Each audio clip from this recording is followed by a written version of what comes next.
I used to think disasters announced themselves. Sirens, smoke, the cinematic sequence where you see the problem coming and get to decide who you're going to be in response. Turns out the most expensive disaster in my life began with a shopping list and a man named Caleb who knew the difference between a renovation and a shortcut that looks polite on Instagram. I'm Aaron, 34, a solutions architect for a big cloud company in Seattle. Read, I diagram boxes and arrows for a living and then convince adults to treat them like reality. My wife, Tessa, calls me a professional warrior with a lanyard. She's not wrong. Tessa is 32, a lifestyle marketer who can take 3 lemons, a can of paint, and a ring light and make brand partnerships happen. We met in line at a plant shop on Ballard Ave, arguing sweetly about whether monsteras were morally superior to snake plants. She smiled at me like I'd said something clever when all I did was hold a door. You can build a life on that kind of talent. We moved fast. Found a townhome near Green Lake with stairs that made guests complain and a kitchen that photographed like a promise. She loved the island. I loved the outlet count. Her job brought us sponsored candles and throw blankets. Mine got us discounts on thermostats that learn your moods. We adopted a rescue mutt named Poppy, who had the body of a fox and the soul of an intern desperate to please. The first year felt like a montage: coffee mugs, Saturday walks, dinners with couples who laugh like they invented it. Then renovations came up like a hobby that wanted to become a job. It's not crazy, Tessa said, barefoot on the counter, because she was measuring a shelf and nobody invites ladders to a vibe. Just swap the counters, do a porcelain farm sink, replace the hood so it doesn't sound like a helicopter. People love a before and after. Brands love a story. I have a relationship with budgets the way some men have with sports. How big a story? I asked, already opening a spreadsheet with one hand and pouring her coffee with the other. Mid, she said, tilting her head. We don't need marble that makes our ancestors feel poor, but we also shouldn't be cooking on sad laminate. We met contractors. The first 2 gave prices that made me practice adulthood breathing. The third was Caleb, late 30s, handsome in that Pacific Northwest carpentry way, with a jaw that could sell you an axe and a flannel you'd trust with your mortgage. He'd done the bathroom for one of Tessa's influencer friends and came with 10,000 followers and a highlight reel of saved kitchens. He walked our space with the confidence of a man who has taken out trash in nicer houses. You've got good bones, he said, which I now understand is Contractor for please open your wallet. We can do counters, sink, vent hood, replace the range with a slide-in gas, and throw in a pot filler because TikTok is horny for those. Tessa laughed in that bright way. That means she's already designing the caption. He gets it, she told me later, like I was a committee she had to brief on a decision she had made. I'm not dumb. I saw the way she lit up when Caleb talked design. I saw the way Caleb put both hands on the counter and leaned in like a secret. But I also liked nice things and believed in the God of competent tradesmen, so I let the job sit on his calendar and pretended the feeling in my stomach was anticipation, not inventory. The first odd thing was a list. I came home to find Tessa photographing our bar cart like it was auditioning for a police lineup. She had an Excel sheet open titled Home Inventory. I found this app, she said, excited and a little breathless. Insurance loves it. If anything ever happens, a flood, a fire, whatever, we won't be the couple trying to remember how many skillet sizes exist. We'll have photos, serials, approximate values. It's a good idea, I said, because it is, in general. My job makes me a big fan of off-site backups in every sense. She cataloged everything: electronics, cookware, art prints, even Poppy's dog bed, like thieves were going to be very into orthopedic foam. I helped for 20 minutes, then wandered to my office to write a design doc, because adulthood is mostly parallel processing. The second odd thing was the subpanel. Our electrician, a small man with opinions who called all smart devices fancy dumb things, ran a new line for the range and told me he couldn't sign off until the vent hood's dedicated 20 amp looked less creative. He asked where I wanted the emergency shutoff for gas. Tessa waved from the living room, already planning flat lays of cookware. Put it wherever Aaron likes to feel like a man. Caleb laughed, big and generous. He put the shutoff where you could reach it if a skillet caught wild. He also installed a Wi-Fi-enabled gas valve because Seattle loves an app. The brand had an API. I pretended I wasn't excited. The job finished. The kitchen looked like a catalog that had learned enough humility to be cooked in. We filmed the reveal. Tessa cried. Caleb put an arm around her like a man who takes responsibility for gravity, and I lifted Poppy into frame because dogs convert dopamine into engagement with a 1-to-1 ratio. The comments were an ocean of heart emojis and requests for links. Maybe that's all it would have been if Caleb had stayed a contractor instead of a text thread. Tessa is social. She trades favors and lunch recommendations like currency. Seeing her phone light with Caleb Range Height Q didn't set off alarms because men who install things check in. Then it was Caleb Empire Builder tickets. Then Caleb, you will die at this tile store. Then just Caleb. Her laugh deepened half a note when those notifications came in. When I teased her, should I be jealous of our kitchen? She kissed me long and said, "You're cute when you pretend to be 1950. Around then, our insurer started sending mailers about modernizing your coverage. Tessa left them stacked on the counter with the exact indifferent care I give to HOA newsletters. One evening, while she was in the bath, I opened one and learned our policy offered a single event sudden loss rider, a boring name for we cut one big check if half your house drowns or burns at the same time. I filed it under things I hope I never use and went back to Googling whether Poppy's new itch meant I should change kibble. The real alarm, the one I didn't yet recognize as the beginning of everything, came from the smoke detector above the stairs a week later. It chirped at 2023 a.m., a single apologetic beep that woke me like a parent's fingers on your shoulder. I shuffled, swore softly, and checked the battery. Good. The app said sensor offline, a glitch. I toggled it back. At breakfast, Tessa asked if I'd finally bullied our house into loving me again. I made a joke and kissed her and fed the dog and drove to the office because sometimes I like real shoes. 2 days later, I got an alert on my phone in a meeting that made everyone think incorrectly that they were interesting. The alert wasn't from our fancy dumb detectors. It was from the range. Manual gas valve override detected at 8:19 a.m. Auto shutoff disabled. I texted Tessa, "Hey, did you turn off the auto shut on the gas?" "No." "I'm at Pure for Pilates," she wrote. The little green dot under her name said, "Not on Wi-Fi." "We have a camera in the kitchen, not because I want to surveil breakfast, because Poppy once ate a pound of butter and nearly achieved orbit, and I learned my lesson." I opened the feed. The room was empty. The stove was off. At 8:22 a.m., the door opened and Tessa came in wearing leggings and a sweatshirt, hair damp, phone in her teeth, laughing at something no one had said yet. She tossed a toad on the island, walked to the range, bent and did something under the lip like she'd practiced. Then she went to the back door and moved the mat a fraction with her foot. Then she opened the fridge and took out a gallon of milk, set it down, and looked directly into the camera like people look at themselves when they're not checking for spinach but for story. I told myself a lie I needed in that moment. She was wiping down sensors because I'm annoying. I didn't ask. Work ran hot that week and I owed my attention to people who believe their problems are emergencies because emails have exclamation points. 2 Saturdays later, we hosted friends. Tessa unveiled the charcuterie board that should have had its own zip code. Caleb came, and her invitation because he built it. He brought a bottle and the kind of smile that makes women do a quick inventory of their high school boyfriends. He was good with people, good with Poppy, good with our refrigerator door when he opened it with our asking and pulled out a beer. He touched Tessa's shoulder when he walked by, the way men do when they own rooms they don't pay. For when I caught him at the way men do when they own rooms they don't pay for. When I caught him at the sink, he grinned. "You good?" he asked, like a coach. "Kitchen's a hit."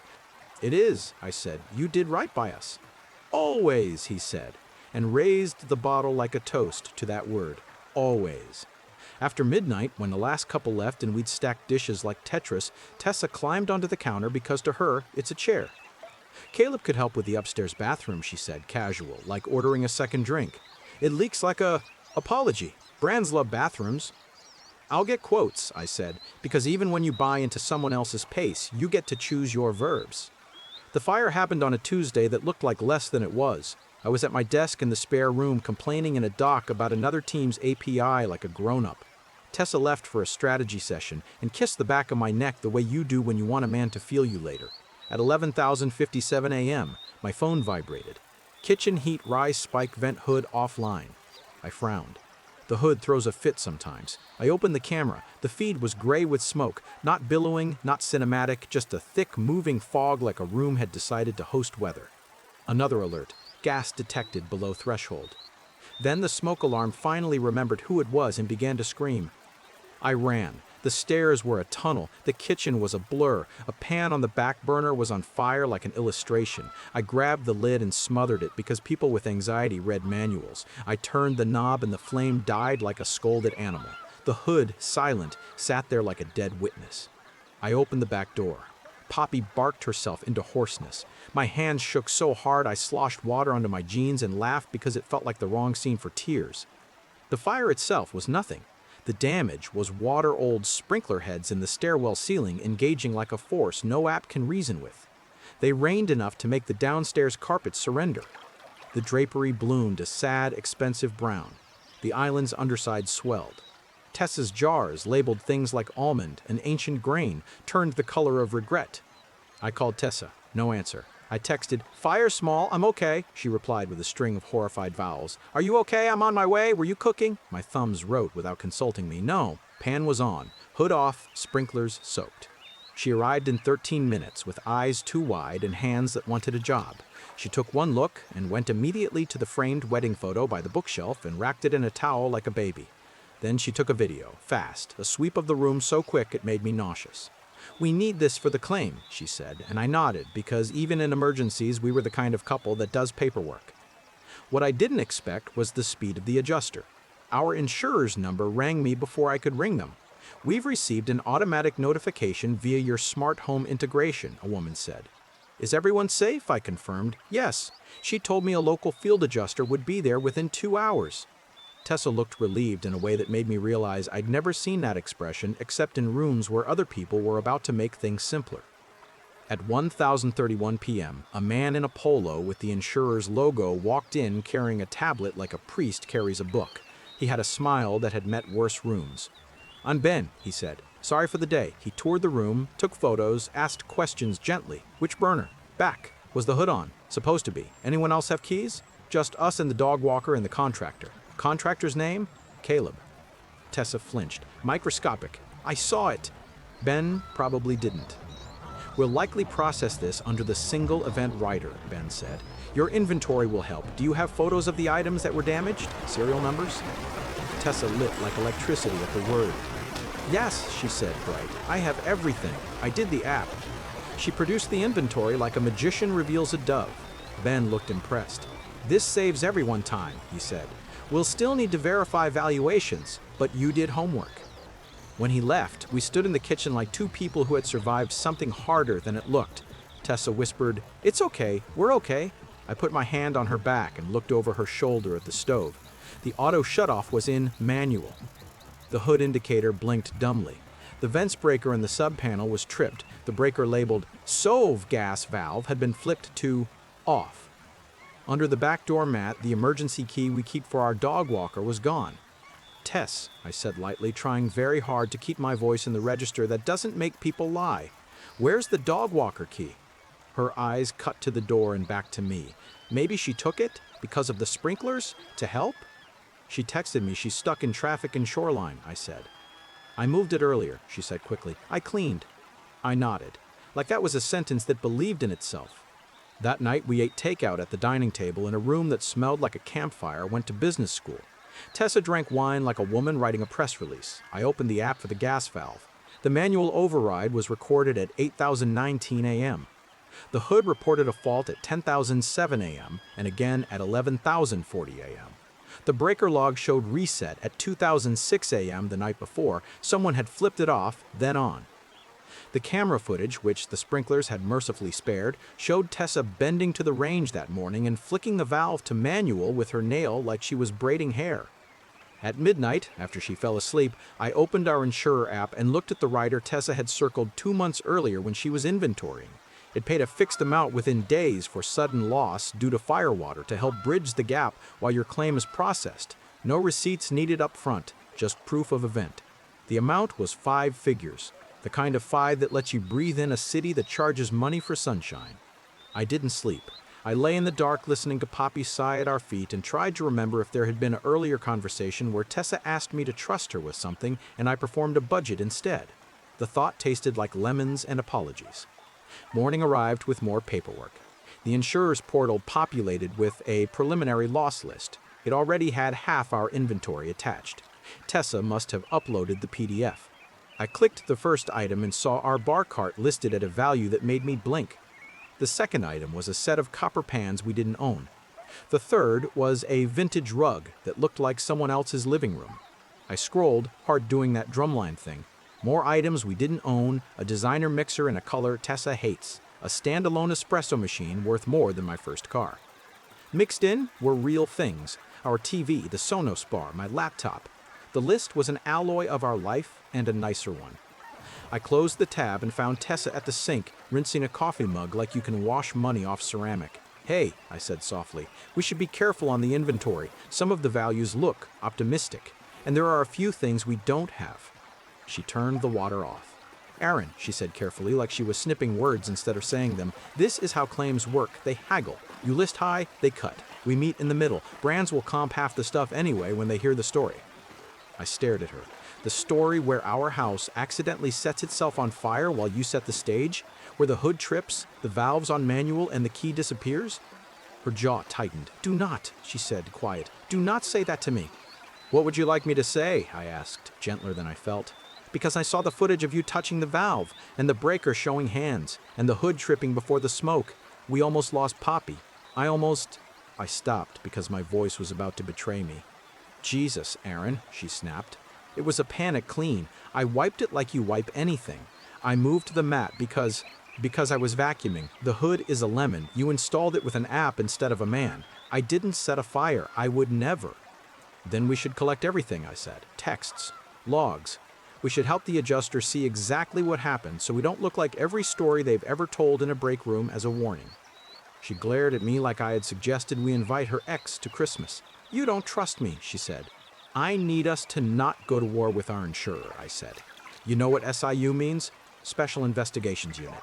They exist. They show up when lists look like wish lists and valves look like intentions." "God," she breathed. "You're going to make this a conference call, aren't you?" That afternoon, Ben returned with a partner, an older woman in a gray blazer with the vibe of a guidance counselor and the eyes of a person who can smell lies. She introduced herself as Dana from the home office. Dana asked if she could see the subpanel. She asked about the hood model. She asked when we last had the dog walker. She asked for access to our smart device logs. "It helps us correlate," she said, and managed to make the words sound like comfort. I'm not an idiot. I know consenting to share data with an insurer is consenting to someone reading your life like it's annotated, but I also know finding data for them is different from them subpoenaing it later when they've decided you're the villain. I printed what they asked for and blacked out things like the garage camera because I am not giving the world a front row seat to Aaron tries to find the right ratchet set at 11 p.m. Dana flipped through the packet with a practiced hand. She paused at the valve log, then at the breaker resets. When she got to the camera still that showed Tessa bending to the range, she traced the date with a pen and looked up. Not at Tessa, at me. "Who made this?" she asked. "I pulled it," I said. "We have a nest. The upload survived the rain." She nodded. "Thank you," she said simply, like I had handed her a glass of water instead of a blade. They left us with dehumidifiers that sound like old men and a reassurance that the emergency check would arrive within 48 hours. Tessa exhaled and sagged into the sofa like a person who has decided to collapse for the evening and set courage back on the mantle for morning. I fed Poppy, walked her under a sky that had forgotten how to be September, and tried not to turn our life into an outline of a case inside my head. At 8:12 p.m., Caleb texted Tessa. "Heard about the fire. You ok?" She replied immediately. "We're fine. Scary. Love you for asking." The words "love you for asking" lodged in my ribs like a splinter I couldn't name yet. 10 minutes later, Caleb texted me a different sentence. "Hey man, need me to come by and check the hood install? I can make sure the cut didn't pinch a wire." "Appreciate it," I typed. "We're working with the insurer. Maybe wait until they bless next steps." He sent a thumbs up. The emoji felt like a stranger patting my shoulder at a funeral. The emergency check arrived the next morning. One of those instant payments insurers, like when they want you to feel held while they go do math, that might hate you later. The amount was obscene in a way that made me understand why people become crimes. Tessa stared at the screen like it had finally learned to love her the way she loves the world, instantly. "This will cover a lot," she said, voice reverent. "We can book that trip we canceled when IVF ate our spring." "We can also not," I said. "We can sit on it until they finish the claim." She looked at me like I had suggested we name a baby spreadsheet. "Sitting is for cows," she said, and I almost laughed because I love her even when she's insufferable. That afternoon, a white SUV with restoration on the side pulled up. 2 men with moisture meters and a foreman with a clipboard started removing baseboards like they were pulling bad ideas out of a plan. Tessa hovered, taking photos, narrating in her head. I stayed out of the way and emailed a 4-page requirements doc to a team that thinks edge cases are hate speech. When the men left, Tessa sat on the floor and pulled a bank envelope out of a tote. She began dividing the emergency funds into piles contractor, temporary housing, wardrobe replacement. I watched the piles grow. It felt like watching someone play poker with rent money. "I'm moving some to my account," she said, not quite looking at me. "It's easier for brands to reimburse me there." "Move it back when you're done," I said. "Please." "Of course," she said easily, like that had always been the plan. At midnight, while she showered, her iPad pinged with a calendar reminder. Hood replacement. Wed 9 a.m. Caleb. The event had been created 3 days before the fire. I stared at the date until it stopped being numbers and became a temperature. Then I put the iPad down and stared at the ceiling until my jaw hurt. The next morning, Dana called. "I'm going to send our SIU team by tomorrow," she said, voice careful like handling a glass bowl.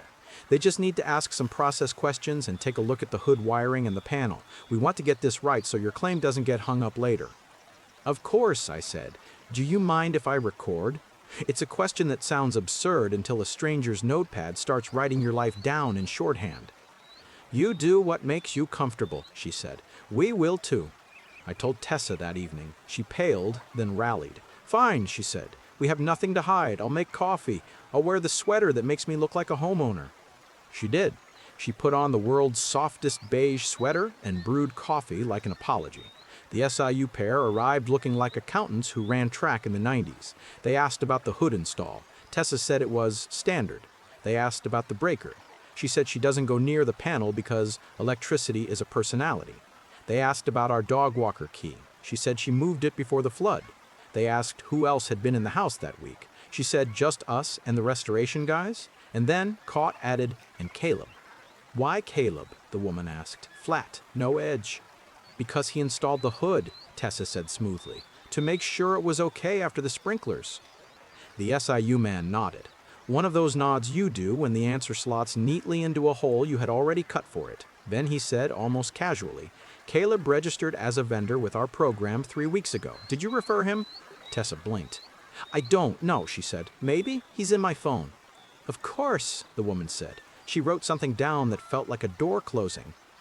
They left. Tessa went upstairs and shut the bathroom door softly enough to sound polite. I sat at the kitchen table and looked at the hood. I put my hand on the stainless steel like I was checking a forehead for fever. Poppy lay down by my feet and thumped her tail against my shoe slowly, like a metronome setting a speed for my thoughts. At 9:13 p.m., Caleb texted Tessa again. "Tell him not to freak out. This is what insurance is for," she replied. "He's being Aaron. I need this to be done," Caleb wrote back. "Then we do what we planned. The numbers are tight but doable." I read the thread because the iPad was unlocked and because the part of me that respects privacy had been demoted for the week. There were months of messages, not sexual, not overtly disloyal. Little conspiracies, how to stage a before that would make the after worth more, how to get a brand to cover install if you framed it as a giveaway, how to get an adjuster to see replacement value instead of garage sale. And there it was, weeks before the fire. If an event ever happens, we're dialed. Inventory is queen. Hood is a nightmare. We can argue factory defect. Valve glitches, we have logs. Single event writer bridges cache. My guy can process in days. "Who is your guy?" Tessa had typed, pesky and playful. He sent a winky face and said, "Trust me." I closed the iPad because my hands were shaking and the dog was watching me with that concerned, volunteer face she has when she thinks I might be sad. You can be furious and still be boring. I chose boring. I took screenshots. I pulled copies of the calendar events. I exported the valve logs, the breaker history, the hood error codes, and the camera clips to a folder I named November. I printed the insurer's policy page about material misrepresentation and put it on the bottom of the stack because I didn't need the words yet. I emailed a friend who does white-collar criminal defense because my job makes me know interesting people and asked, "Hypothetical question, how do you claw yourself out of a fraud crater you're being asked to stand in?" He wrote back 10 minutes later, "First, don't stand in it." In the morning, I told Tessa I was going to the office. I kissed her forehead because habits are strong and because I meant it. At my desk, I made 3 calls in order, to Dana, to a lawyer, and to an old colleague who now works SIU at a different insurer and likes to gossip in case law. To Dana, I said, I need to have a frank conversation as a policyholder who doesn't want to be dragged by a system he respects. I told her what I had, the logs, the photos, the texts. I did not editorialize. I said, I don't want to bury my wife. I also don't want to be complicit. Dana was quiet in a way that makes you respect someone more. Bring what you have, she said. I'll meet you at the field office. And Aaron, she paused, you're doing the right thing. To the lawyer, I said, I need to protect myself without taking the internet to my marriage. He said, we can do that. We'll draft a letter to the insurer stating your cooperation. Ask that any statements you give not be used against you as evidence of participation. We'll also advise you to keep marital comms short and to the point until we resolve exposure. To the SIU friend, I said, tell me what planned losses looks like in your training slides. He said, looks a lot like people you'd have dinner with. Inventory done with suspicious precision, pre-scheduled vendor moves, disabled detection, social media assets lined up. Someone always says, this is what insurance is for right before the thing. On the bus home, a kid in a mariner's hat offered my dog a treat, and I don't know why that made me want to cry. Poppy took it with both front teeth like a diplomat. I scratched the place between her ears that makes her eyes close in gratitude and thought, like a terrible man thinking a small thought, that my dog had never lied to me about anything that mattered. That night, I told Tessa I needed to square some paperwork at the insurer's office in the morning. She asked if I wanted her to come. I said no, and for the first time in our marriage, the word didn't feel like a kindness. She looked at me for a long time and then said softly, whatever this is, Aaron, don't make it worse than it has to be. I nodded and thought about how funny verbs can be. Make, worse, has. At 9 a.m., I handed Dana a neat stack and watched her face go from cautious to the kind of concentration people bring to bomb defusal videos. She read everything, took notes, then said, we're going to put a hold on the emergency funds and any outgoing checks. We're going to interview your contractor. We're going to review the inventory for embellishment and omissions, and we're going to make a referral to the state's insurance fraud division. It doesn't mean anyone goes to jail, she added quickly, like she wanted to cushion the word.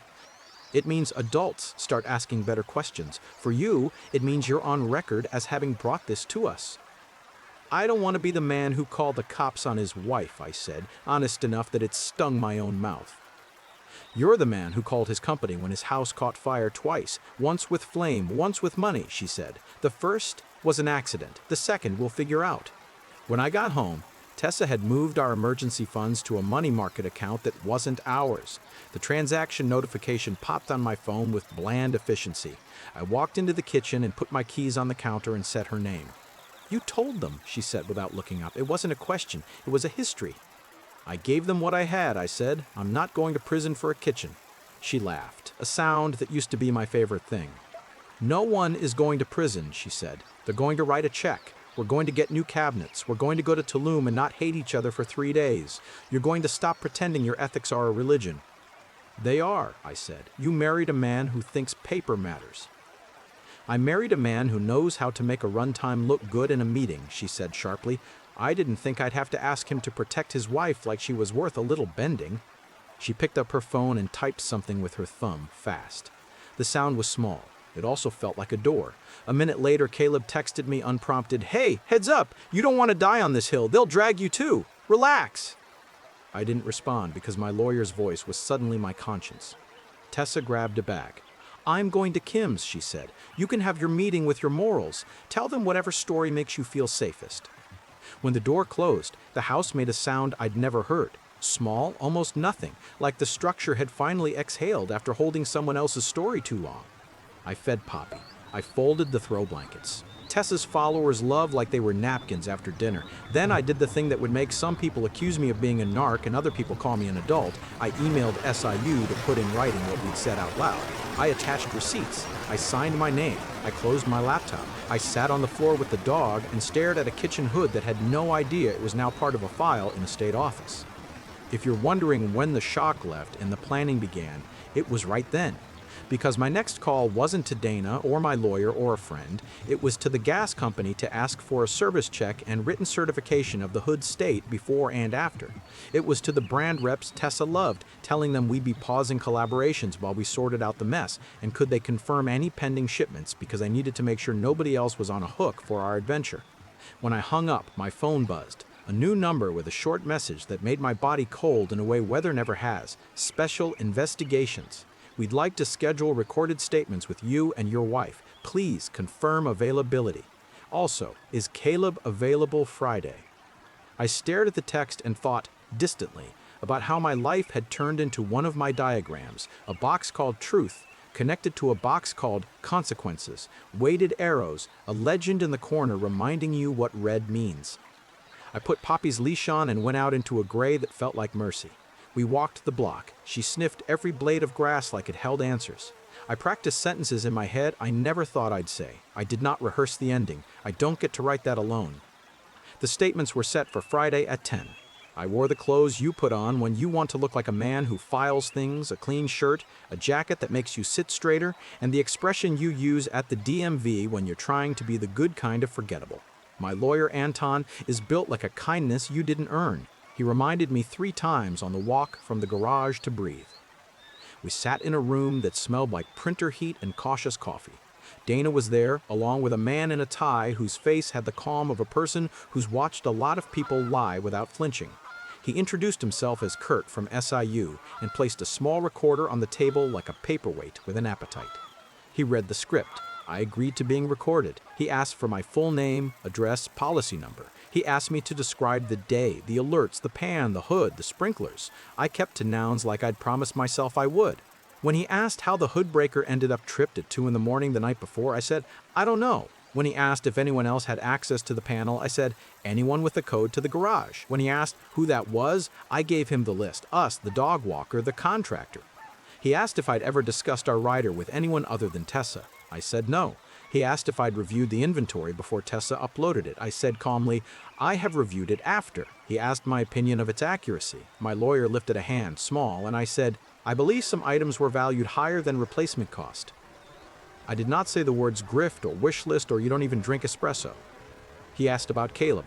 I said, he installed the hood and range. He texted to offer to check the wiring. He has our door code because he did work here. He was on a calendar appointment created before the fire for a hood replacement.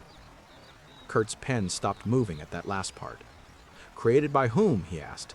Tessa, I said. On her iPad. I have a screenshot. I slid the printed page across the table.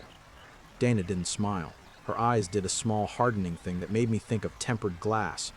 Would you be willing to provide your phone for a forensic copy of messaging and device logs relevant to this loss? Kurt asked. He glanced at Anton. Anton said, we'll allow an extraction limited to the week before and after the incident and any discussions with your contractor regarding the hood. You'll provide us with the scope and a copy of the image. Kurt nodded like he'd been handed the dessert menu he wanted. We finished. I signed something that said I'd been truthful and that they could use my words. As we stood, Dana said quietly, thank you for bringing the logs when you did. She didn't say the other sentence, the one that would have been easier to hear. This will protect you. She's a professional. She knows outcomes are just guesses until they're rulings. Tessa's statement was scheduled for noon. She texted at 11:38. Do they need me early? I was already out of the building and walking the block because the air felt like a thing you could chew. I typed, no, please just go. She didn't reply. Anton and I ate lunch at a place that smells like baked butter and adult decisions. He told me a story about a client who tried to help an investigation and nearly helped himself into charges. You did right, he said. You didn't accuse, you didn't editorialize. You showed the architecture and let their people decide whether it's a house or a stage. When I got home, Poppy and the dehumidifiers greeted me like competing orchestras. Tessa wasn't there. Her location dot showed a coffee shop on Stone Way. 2 hours later, she came in tight and bright, the way she gets when she's talking herself into a choice she already made. How'd your sermon go? She asked, dropping a toad in the chair like we were still staging our home for people who don't live here. They asked questions, I said. I answered them. They asked questions, she mimicked, then closed her eyes for a beat like she could make a trick disappear with lashes. They wanted my phone. I told them to pound sand. Kurt the cop tried to be soothing. Dana tried to be everyone's favorite aunt. I said, get a warrant because I'm not here to be bullied. It's a civil investigation, I said, gentle. They'll subpoena, not warrant, and then you'll give it to them, and they'll have a lot more questions because now it looks like you had something to hide. She laughed, one bark. You'd make a great improv coach, you know that? Yes, and please incriminate yourself. I didn't say the thing that wanted to come out, which was that refusing to share your phone isn't incriminating. Staging a fire for a check is. Instead, I asked the only question that still had a chance of saving any part of us. You want to tell me anything before they tell me everything? I asked, soft as I could make it. She looked at me for a long time, like I was a puzzle someone swapped the picture on halfway through. This is what insurance is for, she said finally, flat. This is how everyone does it in real life. They don't make you prove your stove wasn't sentient. They write a check. You fix your house. You forget the smell. We deserved a win. We deserved not to hurt anyone and not to find out what a courtroom chair feels like, I said. God, she said, and actually rolled her eyes like someone in a show about teenagers. You love a podium. At 9, Caleb texted her, "How bad did they push? We're good. Logs look like manufacturer error. We can frame surge plus hood fault. I'll talk to my guy." She typed, "He ratted. His bubble appeared. He's a Boy Scout. Work around it." She didn't respond. 10 minutes later, a new text from Caleb came to me, uninvited. "We'll sort it. Don't nuke your wife to make a point." I didn't respond to him either. Saturday morning, the gas company tech came to certify the system. He was older, a man whose belt holds real tools and whose voice carries a quiet contempt for anything that wants to be smarter than it is. He took off the hood shroud and pointed with his flashlight. "Someone disabled the airflow sensor," he said, like a weather report. He held up a tiny magnet taped to a plastic arm. "This makes the hood think it's getting air when it's not. When the fire kicked, she didn't auto to full draw." "Is that a defect?" I asked, willing my voice to stay in the shallow end. "Defect is when the factory forgets a screw," he said. "This is a human." He made a note on his clipboard and printed a certificate that might as well have been an affidavit. Airflow sensor tampered, magnet affixed to vane, hood breaker had been cycled within 24 hours, gas valve set to manual override at 088119 day of event. He left me the copy and a small, compassionate nod. "I see good people do dumb things when money is nervous," he said, which is the kindest thing a stranger has ever said to me while handing me evidence that might end my marriage. I sent a scan to Dana. She replied in 5 minutes with, "Thank you, please don't adjust or remove anything else." On Sunday, the neighbor from 2 townhomes down knocked with an apologetic smile and a USB stick. "Hey," he said, holding it like a peace offering. "I'm so sorry about the water. Our Arlo caught your front walk Tuesday night. We thought if this helps with any whatever, you could have it." The clip showed Caleb at 1054 a.m. wearing a hoodie, being casual with our gate, stepping up to the door like a man who believes in his own welcome. He looked at the camera, of course, men like him always do, and he smiled before he keyed in, and he smiled before he keyed in the code. I forwarded the clip to Dana. Then I put my phone face down on the table and stared at nothing for long enough that Poppy came and leaned on my knee like she'd been told in a dream what I needed. Monday morning, Tessa posted a story to her followers, a slow pan over the gray of the water damage, a soft voiceover about grief in a house, a caption, "Insurance is bullying us, but we're fighters," and a link to a brand that makes couches that look like clouds. I watched the replies roll in like weather. Hearts, crying faces. One woman, "My brother works SIU, don't lie to them." Tessa replied with a heart and then muted her. A brand DM'd offering a care package. She replied with 12 hearts. By noon, Dana called. "We've paused the claim and placed a fraud hold," she said. "The way surgeons say, we need to take you to another room now. We're forwarding to the state. I want you to be prepared for an investigator to call. We've also issued a recall on the emergency disbursement." She paused. "There's no good way to say this. I'm sorry." "What happens to me?" I asked, because even a careful man's stomach is just an animal. "You're our cooperating policyholder," she said. "Document that cooperation. Keep your counsel close. Don't be baited online. We'll pursue subrogation with any responsible parties. If the state pursues charges, they will decide who to name. Your posture makes a difference." An hour later, my bank app pinged. The emergency funds transfer Tessa made had been reversed by the issuing bank at the insurer's instruction. She texted me from upstairs where her posture was making dents in our guest bed. "Did you tell them to freeze my money?" I typed, "It's not our money, not yet." She replied with nothing for a long time. Then, "You ruined me." I stared at that and thought about how many women I've loved who mistake a mirror for a hammer. The investigator called the next morning from a number with a seal instead of a logo. He introduced himself as Adams, spoke in calm nodes, and asked if we'd be willing to meet at our home. "I prefer kitchens to offices," he said, which would have made me laugh last month. He arrived in a suit that has seen basements. He asked to see the panel, the hood, the magnet. He photographed silently. He asked me to walk him through our timeline, then asked if he could speak to Tessa. She came downstairs composed like a press event, wearing a sweater that translates to reasonable in any dialect. He asked if she'd placed the magnet. No, she said. He asked if she'd reversed the gas valve to manual. No. He asked if she'd reset the breaker the night before. I don't touch electricity, she said. He asked about Caleb. He's our contractor, she said. He checks things. He's helpful. He came after the fire. He played the neighbor clip on his phone. Her face didn't move. I don't know what that is, she said, and I watched a good liar try to remember being a better one.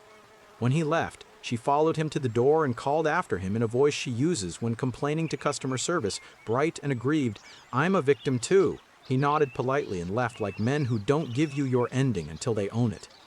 By Friday, there were 3 new emails.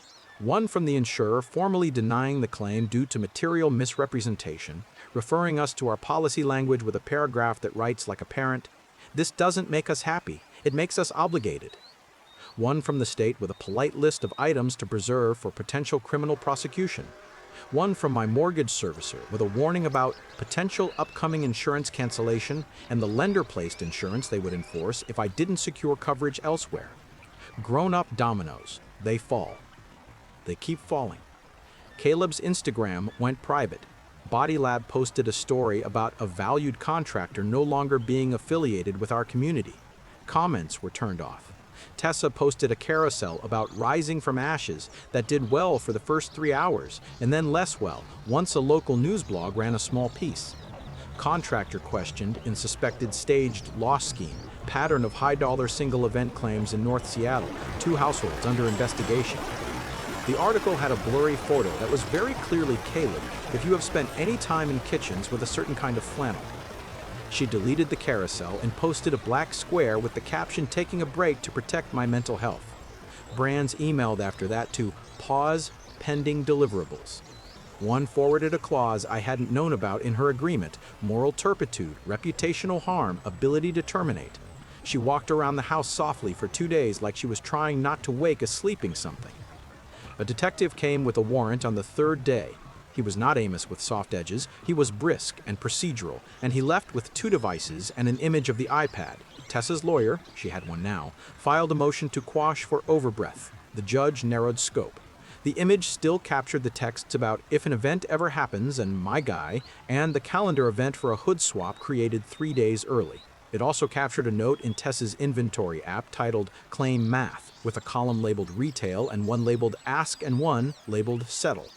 They charged her with attempted insurance fraud and reckless burning, not arson. No one wanted to say she meant to burn down our house. They charged Caleb with fraud conspiracy, tampering with fire safety equipment, and something about practicing as a vendor under false pretense that his license status didn't love. They didn't charge me. They handed me a piece of paper that said in careful words, "Thanks for being boring." The insurer demanded we repay the emergency disbursement we'd already had recalled and assessed penalties in a number that made me sit down. I called Dana. "We'll try to keep collections quiet while the DA sorts," she said. "Keep sending me your cooperation notes. Keep your head down." Tessa moved to Kim's for a while.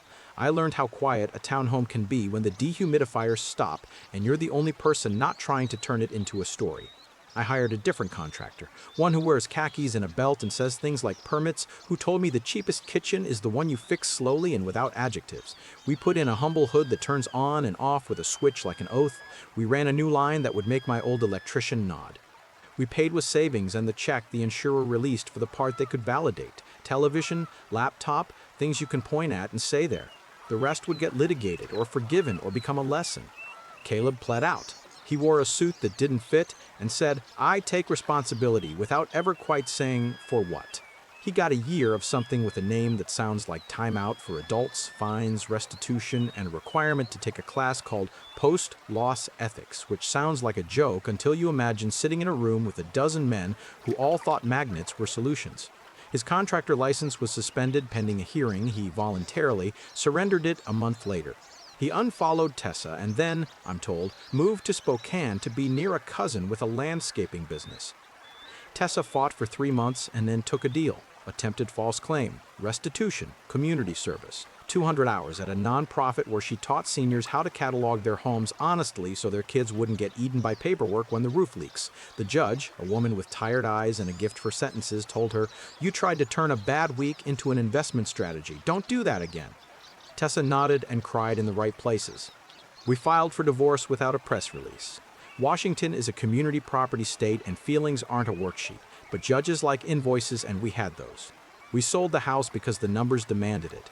We cleared the mortgage, we split what was left. She took Poppy every other week because a dog is a small, consistent god and you don't rip gods out of homes if you can help it.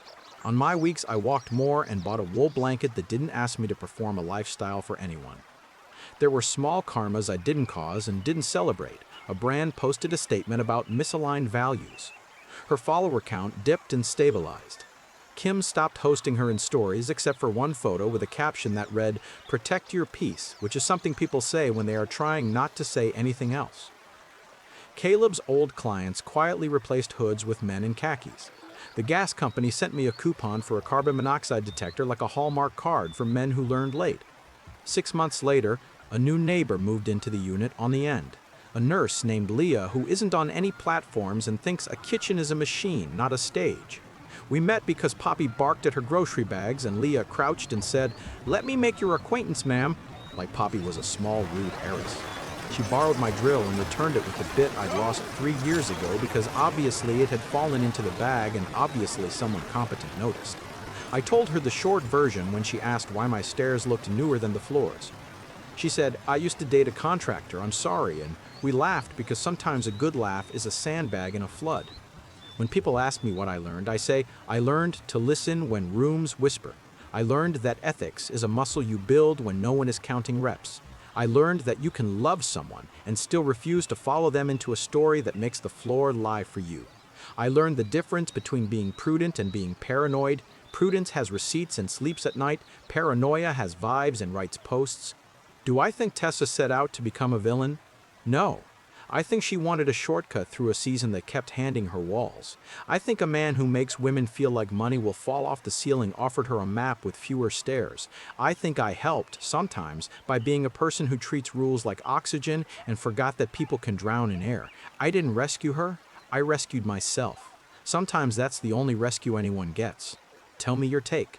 Would you have handed SIU the logs or written the check and called it a blessing? Would you have confronted her when you saw the magnet or waited for a stranger in a polo to call it what it was? Would you have burned the house down? Metaphorically, please, in your group chat, or done what I did and let adults with lanyards do their slow, boring magic while you learn to cook on an honest stove? If this story kept you listening, drop your thoughts in the comments. Hit like so it finds the next person staring at an inventory app and a writer payout and feeling their stomach learn a new verb. And subscribe for more. Long, messy, true-feeling stories where the twist isn't a screaming confrontation, it's a tiny magnet, a breaker log at 2006 a.m., and a man who decided that being boring is sometimes how you save a life you can still live in.